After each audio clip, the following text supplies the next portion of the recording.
Hello friends, welcome to my channel crack your competition with Anjali. Friends, आज की इस video में हम लोग बाल विकास सीडीपी के कुछ इंपॉर्टेंट क्वेश्चंस को पढ़ने वाले हैं। फ्रेंड्स, जैसा कि आपको पता है हम लोग सीटेट की प्रॉपर तैयारी कर रहे हैं सारे सब्जेक्ट की। तो आज हमारा बाल विकास का सीडीपी का सेकेंड क्लास है। फ्रेंड्स, यदि आपने इससे पहले की वीडियोज़ को नहीं देखा है तो आप लोग प्लेलिस्ट लिंक दिया हुआ है, आप लोग डिस्क्रिप्शन बॉक्स में जाकर के प्लेलिस्ट लिंक पर क्लिक करके के वीडियो देख सकते हैं। तो चलिए फ्रेंड्स, वीडियो को शुरू करते हैं। आज का फर्स्ट क्वेश्चन है, बाल केंद्रित कक्षा कक्ष में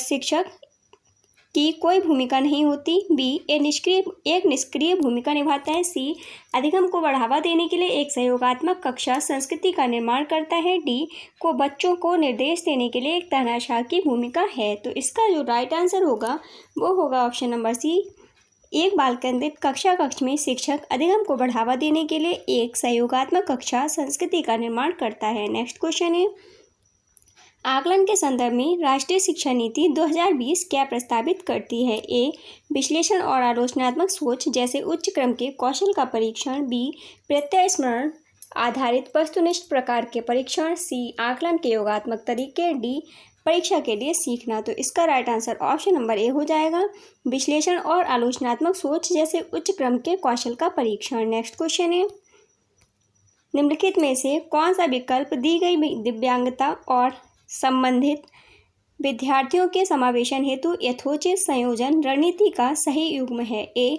प्रतिभाशाली, आसान और बहुत ही सरल सामग्री देना। बी, स्वलीनता, कक्षा की व्यवस्था को बार बार बदलते रहना। सी, पठन वैकल्य, उत्तम चित्रों के आधार पर दत्त कार्य देना। डी, बाकहानी, धैर्य दिखाना और प्रतिक्रिया देने के लिए पर्याप्त समय देना। तो इसका right answer option number D होगा, बाकहानी, धैर्य दिखाना और प्रतिक्रिया देने के लिए पर्याप्त समय देना। फ्रेंड्स, हमने जो भी क्वेश्चंस लिए हैं वो काफ़ी इंपॉर्टेंट लिए हैं। अक्सर एग्जाम में यही क्वेश्चंस बार बार रिपीट हो रहे हैं, तो प्लीज़ वीडियो को लास्ट तक ज़रूर देखिएगा। चलिए फ्रेंड्स, आगे बढ़ते हैं। अनुप्रयोग और विश्लेषण और संश्लेषण के इसके उदाहरण हैं। ए, उच्च क्रम चिंतन कौशल। बी, निचले क्रम की कौशल। सी, घोषणात्मक ज्ञान। डी, प्रक्रियात्मक ज्ञान। तो इसका right answer option number A हो जाएगा, उच्च क्रम चिंतन कौशल के। नेक्स्ट क्वेश्चन है, निम्नलिखित में से किसे एक शिक्षिका द्वारा बढ़ावा दिया जाना चाहिए। ए, महारत हासिल करने की दिशा में उन्मुख लक्ष्य। बी, परिहार उन्मुख महारत लक्ष्य। सी, प्रदर्शन की दिशा में उन्मुख लक्ष्य। डी, परिहार उन्मुख प्रदर्शन लक्ष्य। तो इसका राइट आंसर होगा ऑप्शन नंबर ए, महारत हासिल करने की दिशा में उन्मुख लक्ष्य। नेक्स्ट क्वेश्चन है, प्रभावी अधिगम हेतु निर्देश के लिए प्रारंभिक बिंदु क्या होना चाहिए। ए, असफलता का डर। बी, बच्चों का सामाजिक सांस्कृतिक परिप्रेक्ष्य। सी, सफलता के लिए इनाम। डी, प्रतिस्पर्धा की भावना। तो इसका राइट आंसर हो जाएगा ऑप्शन नंबर बी, बच्चों का सामाजिक सांस्कृतिक परिप्रेक्ष्य। नेक्स्ट क्वेश्चन है, जीन पियाजे के अनुसार पूर्व संक्रियात्मक चरण में बच्चे निम्न में से क्या कर पाते हैं। ए, प्रतिलोमिक चिंतन। बी, प्रतीकात्मक खेल। सी, अनुक्रमिक वर्गीकरण। डी, संरक्षण। तो इसका right answer option number B हो जाएगा, प्रतीकात्मक खेल। नेक्स्ट क्वेश्चन है, निम्नलिखित में से कौन सी अभिवृत्ति एक प्रगतिशील कक्षीय माहौल के अनुसार नहीं है। ए, निर्णय निर्धारण में बच्चों की सहभागिता। बी, भयमुक्त अधिगम वातावरण की संरचना। सी, विद्यार्थियों की व्यक्तिगत भिन्नताओं को ध्यान रखना। डी, अध्यापक द्वारा बाह्य अनुशासन कायम करना। तो इसका जो राइट आंसर होगा वो ऑप्शन नंबर डी हो जाएगा, अध्यापक द्वारा बाह्य अनुशासन कायम रखना। ये कक्षीय माहौल के अनुसार नहीं है। नेक्स्ट क्वेश्चन है, वंचित और हाशिए पर स्थित समूहों की भाषा और संस्कृति को स्कूली पाठ्यक्रम में समावेशित करने से एक अध्यापक क्या सुनिश्चित कर सकता है। ए, शिक्षा में समानता। बी, शिक्षा में साम्यता। सी, सुविधा वंचित समूहों के प्रति सहानुभूति। डी, विशेषतः सुविधा वंचित समूहों के लिए व्यावसायिक शिक्षा। तो इसका जो राइट आंसर होगा वो हो जाएगा ऑप्शन नंबर बी, शिक्षा में साम्यता। नेक्स्ट क्वेश्चन है, कक्षा में सृजनात्मकता को बढ़ावा देने के लिए विद्यार्थियों को कैसे अवसर प्रदान करने चाहिए। ए, विशिष्ट उपलब्धि वर्ग में सम्मेलन के। बी, मौलिक खोज और सोच को बढ़ाने के। सी, परीक्षा देने के बेहतर कौशल विकसित करने के। डी, आविष्कारिक सोच सीखने के। तो इसका राइट आंसर होगा ऑप्शन नंबर बी, मौलिक खोज और सोच को बढ़ाने के। नेक्स्ट क्वेश्चन है, एक कक्षा में बच्चों के असफलता के भय को दूर करना क्यों जरूरी है? एक कक्षा में अध्यापक बच्चों के भय को संभाल नहीं सकता। बी, विद्यालय बच्चों के भावात्मक जीवन की जिम्मेदारी नहीं ले सकता। सी, असफलता और त्रुटियां बच्चे के अधिगम का स्वाभाविक हिस्सा हैं। डी, भय का एहसास करने वाले बच्चे विकासात्मक रूप से विफल होते हैं। तो इसका राइट आंसर होगा ऑप्शन नंबर सी, असफलता और त्रुटियां बच्चे के अधिगम का स्वाभाविक हिस्सा हैं। नेक्स्ट क्वेश्चन है, शिक्षिका कक्षा में सकारात्मक रूप से सीखने का वातावरण किस प्रकार सुनिश्चित कर सकती है?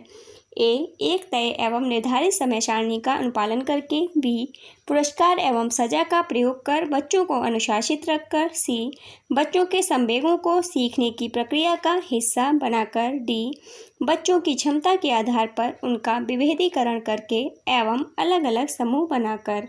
तो इसका राइट आंसर होगा ऑप्शन नंबर सी, बच्चों के संवेगों को सीखने की प्रक्रिया का हिस्सा बनाकर। नेक्स्ट क्वेश्चन है, निम्नलिखित में से कौन सा कथन सही है? ए, विकास क्रमबद्ध नहीं होता है। बी, विकास अव्यवस्थित होता है। सी, विकास एक सतत प्रक्रिया है। डी, विकासात्मक प्रतिमान सांस्कृतिक परिवेश से प्रभावित नहीं होते।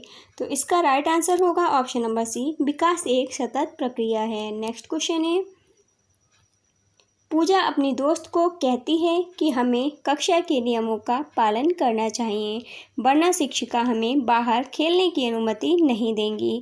पूजा लॉरेंस कोहलवर्ट के नैतिक विकास के किस चरण में है? ए, आज्ञा पालन एवं दंड अभिविन्यास। बी, अच्छी लड़की अभिविन्यास। सी, अधिकारिता एवं सामाजिक क्रम व्यवस्था अभिविन्यास। डी, सार्वभौमिक नैतिक सिद्धांत अभिविन्यास। तो इसका जो राइट आंसर होगा वो ऑप्शन नंबर ए होगा, आज्ञा पालन एवं दंड अभिविन्यास के चरण में है। नेक्स्ट क्वेश्चन है, मूल्यांकन का केंद्र क्या होना चाहिए? ए, अधिगमकर्ता क्या नहीं कर सकता, इसका चित्रण करना। बी, कक्षा के दूसरे बच्चों की तुलना में अधिगमकर्ता के प्रदर्शन का स्पष्टीकरण करना। सी, मानक वर्ग में बच्चे की लेबलिंग करना। डी, अधिगमकर्ता क्या और कैसे सीख रहा है, इसका वर्णन करना। तो इसका राइट आंसर होगा ऑप्शन नंबर डी, अधिगमकर्ता क्या और कैसे सीख रहा है, इसका वर्णन करना। नेक्स्ट क्वेश्चन है, गतिक दिव्यांगता वाले विद्यार्थियों का सफल समावेशन सुनिश्चित करने के लिए निम्न में से किससे बचना महत्वपूर्ण है? ए, ऊपरी मंजिल पर कक्षाओं, पुस्तकालय और प्रयोगशालाओं का आवंटन करना। बी, विद्यालय के सभी क्षेत्रों को रैंप और लिफ्टों में समतल करना। सी, विद्यार्थियों की आवश्यकताओं के अनुसार अनुकूलन करना। डी, बैठने की व्यवस्था में उचित समायोजन करना। तो इसका राइट आंसर हो जाएगा हमारा ऑप्शन नंबर हो जाएगा 1 मिनट फ्रेंड्स, ऑप्शन नंबर होगा ए, ऊपरी मंजिल पर कक्षाओं, पुस्तकालय और प्रयोगशालाओं का आवंटन करना, इससे बचना महत्वपूर्ण है। नेक्स्ट क्वेश्चन है, एक संप्रत्यय को पढ़ाने के लिए एक शिक्षक को निम्नलिखित में से किसके प्रयोग से बचना चाहिए? ए, उस संप्रत्यय से संबंधित उदाहरण। बी, उस संप्रत्यय के लिए असतत उदाहरण। सी, संप्रत्यय संबंधित गैर उदाहरण। डी, उनकी संस्कृति में प्रचलित आद्य रूप। तो इसका राइट आंसर होगा ऑप्शन नंबर बी, उस संप्रत्यय के लिए असतत उदाहरण। नेक्स्ट क्वेश्चन है, भाषा विकास के संदर्भ में संवेदनशील अवस्था कौन सी है? ए, जन्म पूर्व का समय। बी, प्रारंभिक अवस्था। सी, मध्य बचपन। डी, युवावस्था।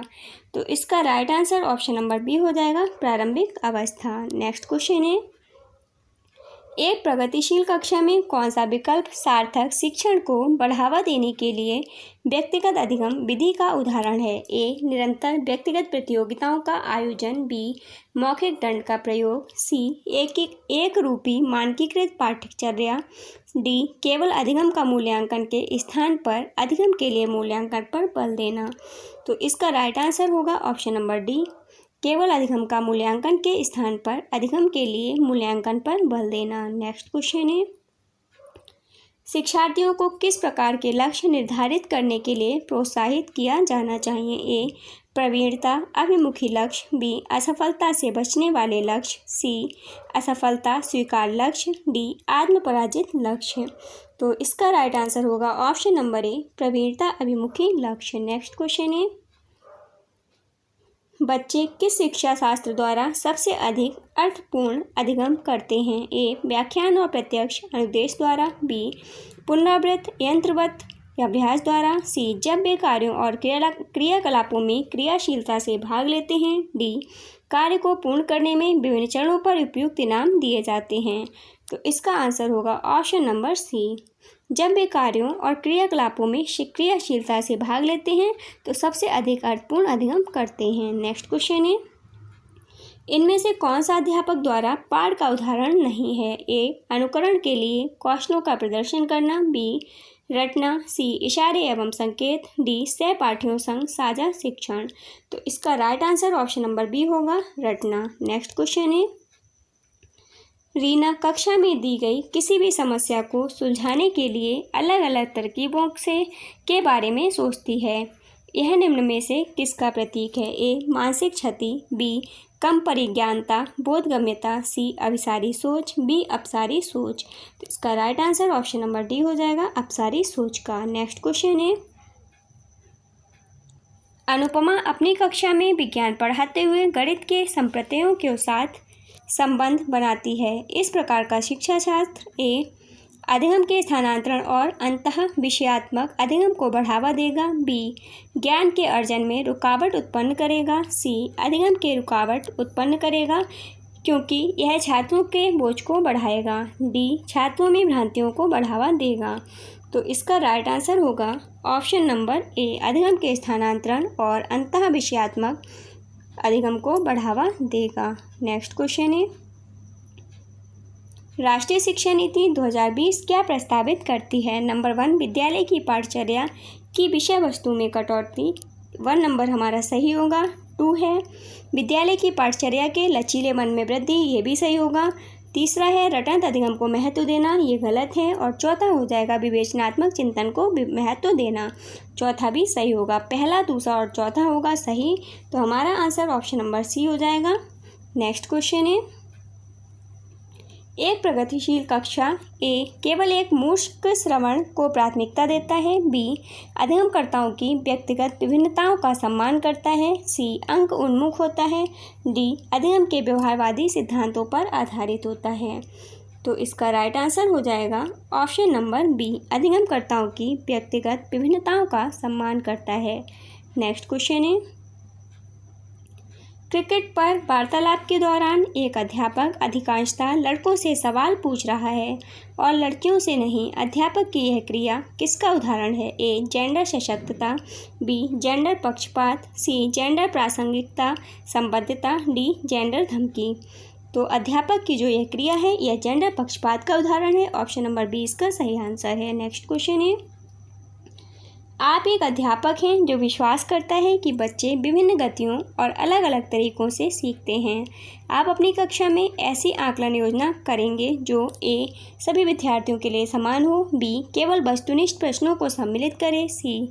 बच्चे के सीखने के तरीकों से संबंधित न हो, डी. आकलन के अलग अलग तरीकों पर आधारित हो। तो इसका right answer option number D हो जाएगा, आकलन के अलग अलग तरीकों पर आधारित हो। नेक्स्ट क्वेश्चन है, गुणज वैकल्य सीधे तौर पर निम्न में से किससे संबंधित है? ए. गति विषयक अशक्तता से, बी. दूसरों के प्रेरकों इरादों को समझने में प्रवाहिता से, सी. सांगीतिक योग्यता से, डी. गणितीय संकल्पों के अधिगम में कठिनता से। तो यह संबंधित है फ्रेंड्स गणितीय संकल्पों के अधिगम में कठिनता से, ऑप्शन नंबर डी इसका सही आंसर है। नेक्स्ट क्वेश्चन है, बच्चों को बारंबार यह बोलने से कि वह अधिगम के लिए योग्य नहीं है किस संभावना को बढ़ावा देता है? ए. बच्चे अधिगम के प्रति अनुत्प्रेरित निष्प्रेरित हो जाएंगे, बी. अधिगम की गति में तेजी आ जाएगी, सी. बच्चा अधिगम के प्रति अप्रेरित हो जाएगा, डी. बच्चे के अधिगम पर कोई प्रभाव नहीं पड़ेगा। तो इसका राइट आंसर होगा ऑप्शन नंबर ए. बच्चा जो है वो अधिगम के प्रति अनुत्प्रेरित या निष्प्रेरित हो जाएगा। फ्रेंड्स, आज की वीडियो में बस इतना ही। आपको वीडियो कैसी लगी प्लीज़ कमेंट बॉक्स में ज़रूर बताइएगा। यदि आपको वीडियो पसंद आई हो तो वीडियो को लाइक एंड शेयर कीजिए। यदि आप चैनल पर नए हो तो चैनल को सब्सक्राइब करके बेल आइकन को प्रेस कर लीजिए ताकि इसी प्रकार की सारी वीडियोज़ आप तक पहुँचती रहें। फ्रेंड्स, मिलते हैं नेक्स्ट वीडियो में, तब तक के लिए बाय बाय, टेक केयर।